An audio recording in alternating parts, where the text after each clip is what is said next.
Assalamualaikum. Бүгінгі біздің әңгімеміз Алланың қасиеттеген үйі Қағба жайлы болмақ. Қағба негізі Адам алейхиссалам жерге түсірілгеннен кейін Адам мен Хауана осы Қағбадан қанша бір 10-12 километр жерде орналасқан Арафа тауының жанында кездескен. Адам алейхиссалам мен Хауананың кездескен жері деп айтсақ та болады. Бір қасиетті жер. Енді Қағбаны ең бірінші салған ол адамның Шиф дейтін баласын. Осының несі іргетасы сол адамның баласы Шифтің салған іргетасында тұр. Бірінші салынған. Сол кезде осы Қағбаны тауып құлшылық жасайтын болған. Сосын Нух алейхиссаламның кезінде жер бетін топан су басты ғой, сонда бұл Қағба шайылып кеткен. Кейін арада біраз уақыт Ибрахим алейхиссалам тура осы жерге Ажар анамызбен Исмаилды, ол кезде Исмаил емізудегі бала осы жерге әкеліп тастайды. Анау бетте Сафа мен Маруа бар. Сол Сафа мен Маруаның жанына қойып кетеді. Ибрахим алейхиссалам баласымен әйелі Ажарды тастап өзі не жаққа қарай Иерусалим, Әл-Құдс мешіті жағына қарай жылжиды. Сонда Ажар анамыз Ибрахим алейхиссаламға: "Я Ибрахим, суы жоқ, одан кейін азығы жоқ жерде сен бізді кімге тастап бара жатырсың?" дейді. Солай бір айтады, екі айтады, үш айтады, одан кейін төртісінде: "Я Ибрахим, бұл Алланың әмірі ме?" дейді. Сонда Ибрахим алейхиссалам: "Я, маған Алла тағала әмір етті" дейді. Сонда Ажар анамыз: "Егер Алла әмір еткен болса, онда ол суын да азығын да өзі тауып береді" дейді. Содан кейін Ажар анамыздың қолында бір торсық су мен кішігірім құрмалар болады. Арада біраз уақыт өткеннен кейін суы таусылады. Ажар анамыз жан жағына қарап, мына жерде Сафа мен Маруаның арасында 7 рет жүгіреді. Ажар анамыз Сафа мен Маруаның арасында жүгірді дедік қой. Мынау менің оң жағымда тұрған міне мына Сафа тауы осы. Қазір бұны енді мынаның астында қалған ғой. Адамдар осы екі арада сай жасау үшін, жүгіру үшін 3 этаж қылып тастаған. Мынау екінші этажындамыз, астында бір этаж бар, үстінде бір этаж бар. Адамдар осы жерге келеді, Қағбаға қарап былайынан дұға жасайды. Біріншісін Аллаху акбар дейді, ән Қағба тұр. Көрсетші, анау Қағба тұр. Хажар анамыз бірінші осының тастың осының төбесіне шыққанда жан жағына қарап адамдарды іздеген. Су керек қой, су таппаған. Сосын түсіп анау жақта Маруаға қарай жүгірген ғой. Мына жақта Маруа, осы Маруаның үстіне шығады. Осылай 7 рет жүгіреді ғой. Сафадан Маруаға 1, Маруадан Сафаға 2, 3, 4, 5, 6, 7 жүріп келе жатып, осы жерде Исмаил алейхиссалам жылап жатқан нәресте ғой. Ананың жүрегі баланың жылағанына енді шыдай алмайды ғой. Сонда Исмаил алейхиссаламның жанынан өткен кезде жүгіріп өткен екен де, тез. И сол орында қазір мынандай белгі қылып қойған. Қараңыздар, мен жасылмен белгі. Осы жерден көріп жатсыздар, мен қазылардың бәрі жүгіріп бара жатыр. Анау соңынан дейін жүгіру керек. Осылай 1, 2, 3, 4, 5, 6, 7-де Маруаның үстіне шыққан кезде судың дауысын естіген ғой. Сондықтан қазір қажылар осы жерде солай жүгіреді. Алланың белгілерінен. Соны Алла тағала парыз қылып қойған. Қажыға келген адамға, умра жасаған адамға осы екі ортада жүгіруді 7 рет жүгіреді. Бір өтеді, Сафаның үстіне шығады, Маруаның үстіне шығады. Осылай 7 рет өткен кезде бір уақытта қараса, бір судың дауысы шығады. Қараса, Исмаил алейхиссаламның аяғының астынан бұрқырап су ағып жатыр екен. Ажар анамыз келеді, әлгі суға қатты көтеріліп кетпес үшін зәм дейді. Кішкене тыныштал деген мағынаны береді екен. Сонда зәм дейді. Егер сол кезде Ажар анамыз зәм деп айтпағанда дейді, пайғамбарымыз саллаллаху алейхи уассалам ол жерден үлкен өзен ағарады дейді. Осылайша зәм пайда болған. Енді Исмаил алейхиссалам үлкен бала болып ер жетеді. Мына Қағбаның салатын кезде Алла тағала Ибрахим алейхиссаламға әмір түседі. Осы жерге, тура осы жерге Қағбаны салуға. Достар, кімнің? Шифтің қойып берген ірге тасының үстіне. Адам алейхиссаламның баласына, иә. Исмаил екеуі осы қағбаны көтереді, міне. Тура осының биіктігі, көлемі бәрі сол қағба, достар. Мынаның қазір биіктігі 13 метр, былайынан енінен 12 метр екен. Бір куб сияқты ғой, былай қарасаң, көріп тұрсыздар ма? Осында қажылыққа келген кезде, ең бірінші көрген кездеріңізде, мынау видео, мынаның несін көрсетіп, әдемілігін, одан кейін үлкендігінде, мына видеоға қарағанда өте үлкен, енді өздеріңіз ойлап қараңыздар. Енді Ибрахим алейхиссалам сонда осы қағбаны салып атқан кезде бір тас болған дейді. Енді екі риуаят келеді, біреуінде сол тастың үстіне тұрған дейді, ал тас ұшып жүрген дейді. Осы қағбаны айналып, сонда анау Исмаил алейхиссалам оған тас беріп отырады, ал Ибрахим болса осылай салған екен.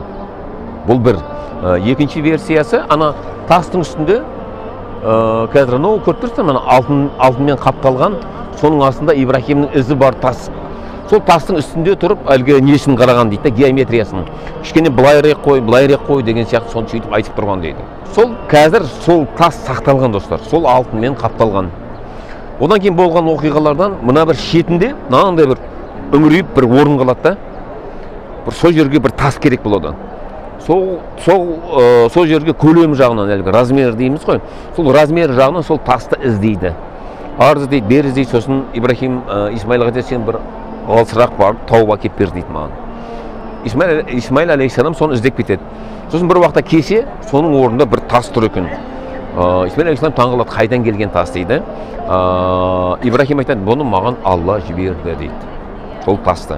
Сол тас осы күнге дейін тұр.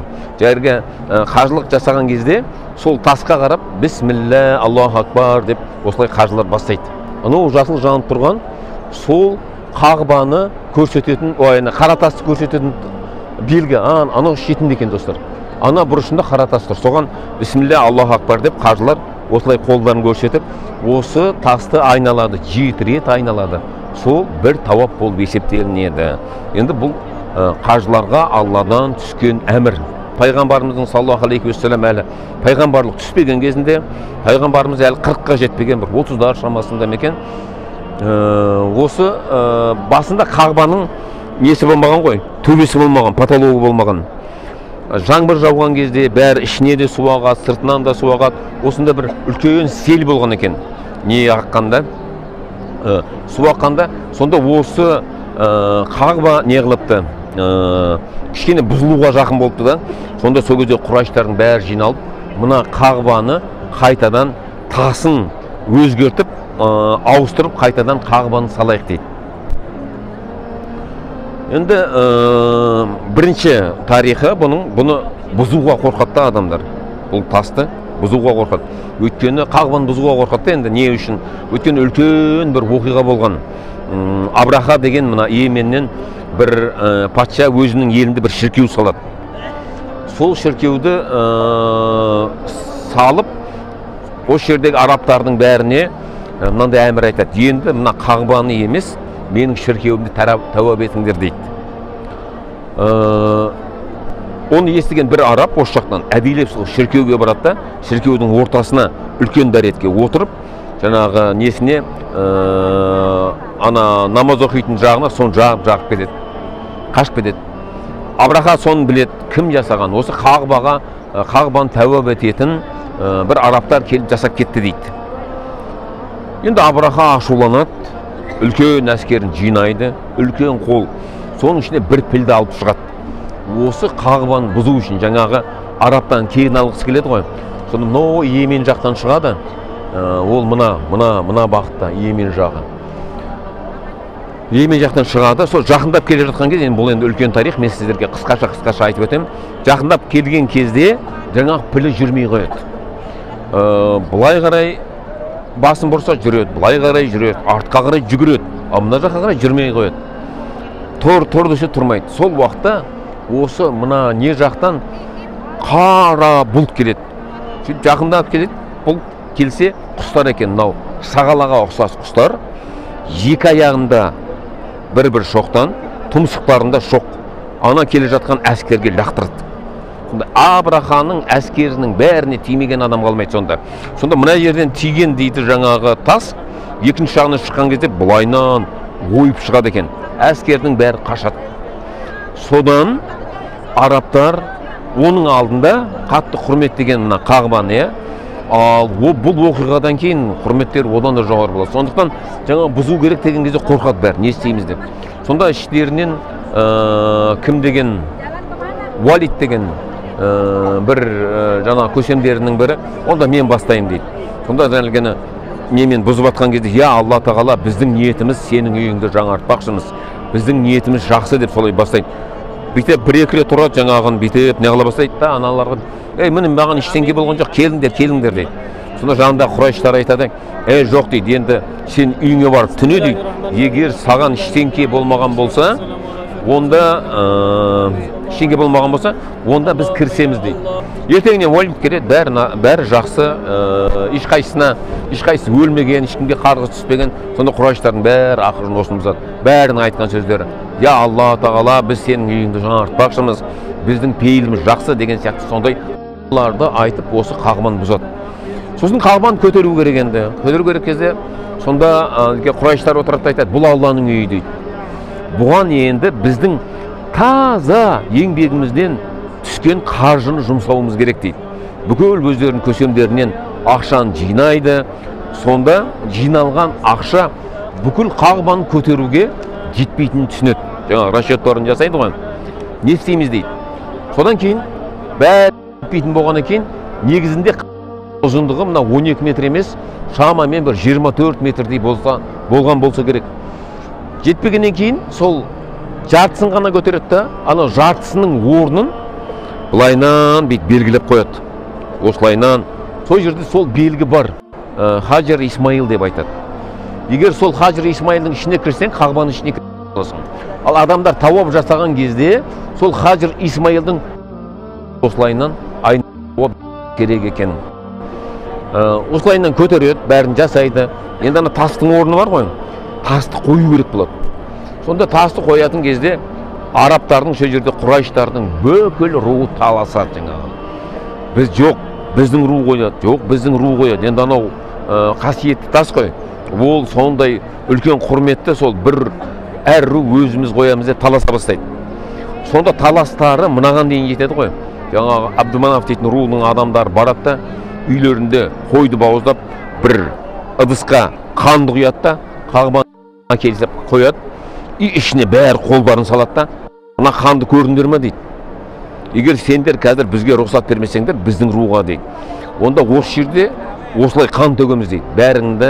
Бәріңмен шайқасамыз дейді. Оны естіген екінші ру, үшінші ру, олар да бір-бір сондай ыдыс алып кел, біздің де қолымыз осылай қан болады, барлықтарыңызбен шайқасамыз дейді. Енді көсемдер айтады, сендер не дейді? Арабтың көсемдері, арабтың белгілі рулары, сендер қазір осы жерде тұрып, қасиетті мекенде бір-біріңді өлтірмекшісіңдер ме? Басқа бір шараны табу керек дейді. Сонда отырып көсемдерінің бірі айтады, былай істейік дейді. Сонда мына Қағбаның жанында нелер қақпалар бар екен да, қазір дейді, мына қақпадан дейді, кім келеді дейді, соның төрелігіне жүгінейік дейді. Сол не айтса, сол болсын дейді. Келсеміз соған дейді. Жақсы дейді, бәрі осылай күтіп отырады әлгі қақпадан. Бір уақытта қақпадан пайғамбарымыз саллаллаху алейхи уассалам, ол кезде әлі пайғамбарлық түспеген, Мұхаммед кіріп келеді ғой.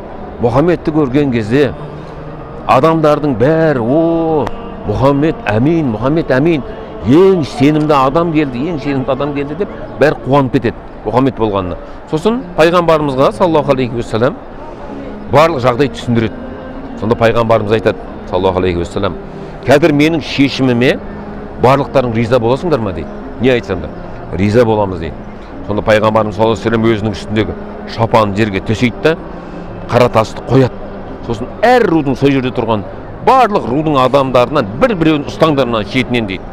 Бәрі осылайынан ұстайды, нені алады, шапанды ұстайды да, қара тас тұрған жерге ақырын әкеліп қояды. Сонда бәрі қатысқан болады ғой.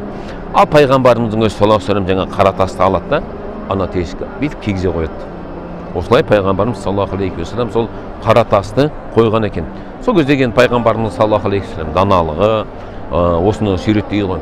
Сол Қағба міне, сол биіктікте, сол мерзде, осы күйінде, сол күйінде тұр. Енді пайғамбарымыздан кейін мүмкін жаңартылған шығар, тағы да болған шығар, негізі тарихтағы ең үш жаңағы қағбаның салынуы осылай келеді. Біріншісі Адам алейхиссалам баласы салған, екіншісі Ибраһим алейхиссалам Исмаилмен салған, үшіншісі пайғамбарымыздың кезінде саллаллаху алейхи вассалам Құрайыштар салған. Одан кейін кімдер? Құрайыштар, жаңағы осы Меккенің халқы. Бұны салмай тұрғанда әлгі ұзын болдық дедік қой. Сонда бұның екі есігі болған екен, достар. Адамдар қажылық жасаған кезде бір есігінен кіріп, екінші есігінен шыға алады екен. Кейін соңында пайғамбарымыз саллаллаху алейхи вассалам Меккені алып болғаннан кейін Айша анамызға, ол пайғамбарымыз саллаллаху алейхи вассалам әйелі радиаллаху анха, ол анамызға Алла разы болсын, ол айтқан екен, егер осы жердегі Құрайыштар дейді, дінсіздікке жақын болмағанда дейді, ол кезде жаңадан қабылдап жатқан кездері ғой, онда мен мынаның есігін ар жағынан қағбаны бұзып екі есік қылар едім деген да, сол хадисінен осыны білеміз.